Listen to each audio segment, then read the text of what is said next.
Bismillahirrahmanirrahim. Assalamu alaikum wa rahmatullahi wa barakatuhu. How are you dear students? This is your Islamiyat period. First recite dua Rabbi zidni ilma. اے میرے رب میرے علم میں اضافہ فرما. بیٹا اپنی کتاب کا صفحہ نمبر 34 کھولیے، پیج نمبر 34. صفحہ 34 پہ ہم آ گئے ہیں بیٹے. آج ہم پڑھیں گے سبق وصال. وصال یعنی نبی کریم صلی اللہ علیہ وسلم جب دنیا سے تشریف لے کر گئے.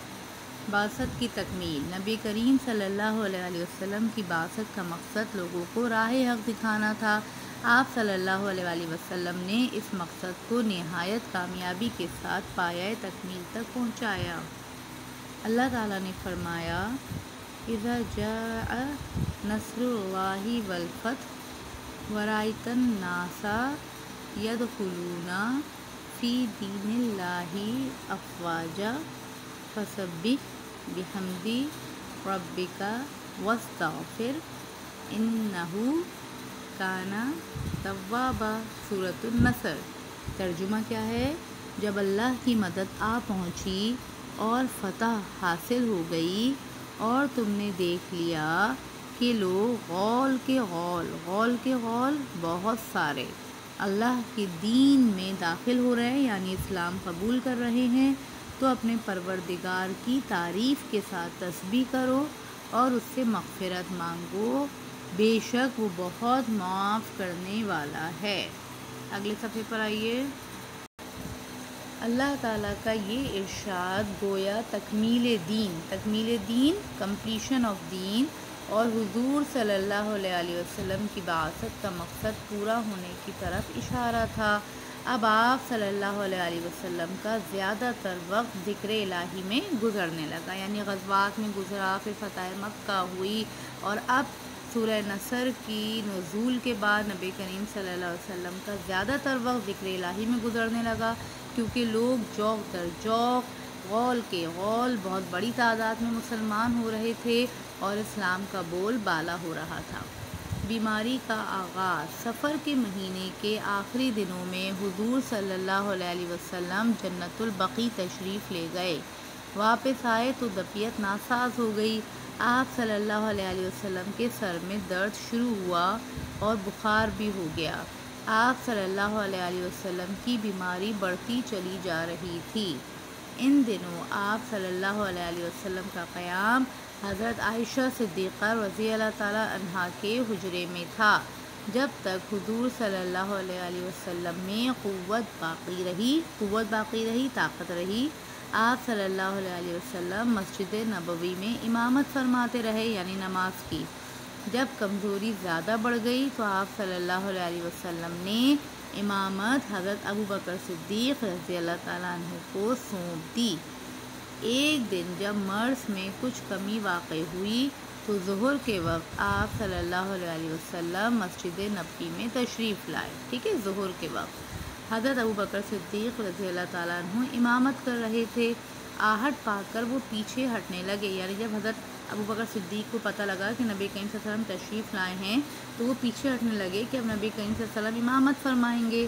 تو حضور صلی اللہ علیہ وسلم نے اشارے سے منع فرمایا اور ان کی امامت میں ظہر کی نماز ادا فرمائی. ٹھیک ہے، نبی کریم صلی اللہ علیہ وسلم نے فرمایا کہ آپ کنٹینیو رکھیں، اور حضرت ابوبکر صدیق کی امامت میں ظہر کی نماز نبی کریم صلی اللہ علیہ وسلم نے ادا فرمائی.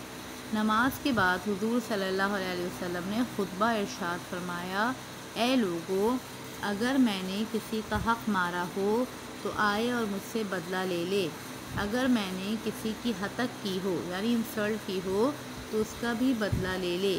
میری طبیعت اور میری شان بغض اور کینے سے بلند ہے. تم سے پہلی قومیں انبیاء علیہ السلام اور اولیاء کی قبروں کو سجدے کیا کرتی تھیں، تم ایسا نہ کرنا. وصال. نبی کریم صلی اللہ علیہ وسلم کی بیماری میں کبھی اضافہ ہو جاتا اور کبھی کمی واقع ہو جاتی، جیسے اپ اینڈ ڈاؤن رہتی ہے نا طبیعت. اسی دوران ایک دن آپ صلی اللہ علیہ وسلم نے اپنی صاحبزادی حضرت فاطمہ رضی اللہ تعالیٰ عنہا کو اپنے پاس بلایا اور ان کے کان میں کچھ فرمایا، جسے سن کر وہ رونے لگیں. اس کے بعد آپ صلی اللہ علیہ وسلم نے پھر ان کے کان میں کچھ کہا، جسے سن کر وہ مسکرانے لگیں.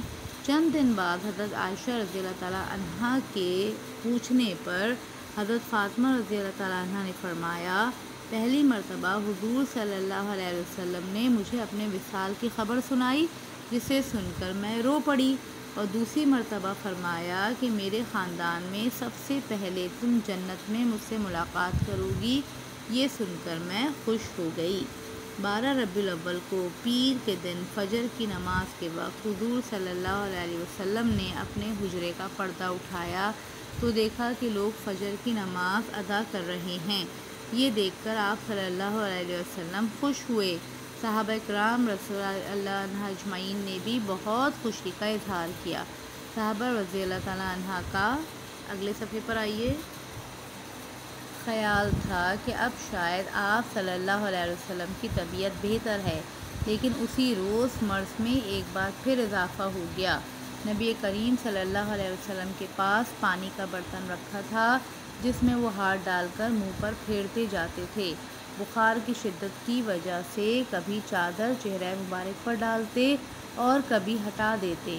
آخری وقت میں آپ صلی اللہ علیہ وسلم نے نماز، زکوٰۃ اور غلاموں کا خیال رکھنے کی تاکید فرمائی اور ہاتھ اٹھا کر انگلی کے اشارے سے فرمایا اے اللہ، اے اعلیٰ شان والے رفیق، اور آپ صلی اللہ علیہ وسلم اس دنیا سے رخصت ہوئے۔ وصال کے وقت آپ صلی اللہ علیہ وسلم کی عمر مبارک 63 برس تھی۔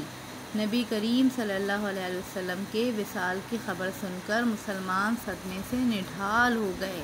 کسی کو یقین نہیں آتا تھا کہ حضور صلی اللہ علیہ وسلم اس دنیا سے تشریف لے گئے ہیں۔ حضرت عمر رضی اللہ تعالیٰ عنہ کا تو یہ حال تھا کہ انہوں نے تلوار نکالی اور فرمانے لگے، اگر کسی نے کہا کہ محمد صلی اللہ علیہ وسلم کا وصال ہو گیا ہے تو میں اس کی گردن اڑا دوں گا۔ یعنی غم کے باعث، دکھ کے باعث بلیو نہیں ہو رہا تھا ان کو اچھا نہیں لگ رہا تھا کہ کوئی یہ کہے کہ نبی کریم صلی اللہ علیہ وسلم اس دنیا سے تشریف لے گئے۔ ایسے میں حضرت ابوبکر صدیق رضی اللہ تعالیٰ عنہ کی ذات مسلمانوں کی تسلی کا باعث بنی۔ حضرت ابوبکر صدیق رضی اللہ تعالیٰ عنہ نے یہ آیت پڑھ کر مسلمانوں کی ڈھارس بندھائی، وَمَا مُحَمَّدٌ إِلَّا رَسُولٌ قَدْ خَلَتْ مِن قَبْلِهِ الرُّسُلُ أَفَإِن مَّاتَ أَوْ قُتِلَ انقلبتم عَلَىٰ أَعْقَابِكُمْ۔ سورہ آل عمران کی آیت نمبر 144۔ ترجمہ: اور محمد صلی اللہ علیہ وآلہ وسلم تو صرف اللہ کے پیغمبر ہیں، ان سے پہلے بھی پیغمبر گزرے ہیں، بھلا اگر یہ مر جائیں یا مارے جائیں تو تم الٹے پاؤں پھر جاؤ گے۔ یہ سن کر صحابہ کرام رضوان اللہ اجمعین نے صبر و تحمل کا مظاہرہ کیا۔ حضور صلی اللہ علیہ وسلم کی قبر مبارک حضرت عائشہ صدیقہ رضی اللہ تعالیٰ عنہ کے حجرے ہی میں بنائی گئی۔ یہاں آپ صلی اللہ علیہ وسلم کی آخری آرام گاہ بنی۔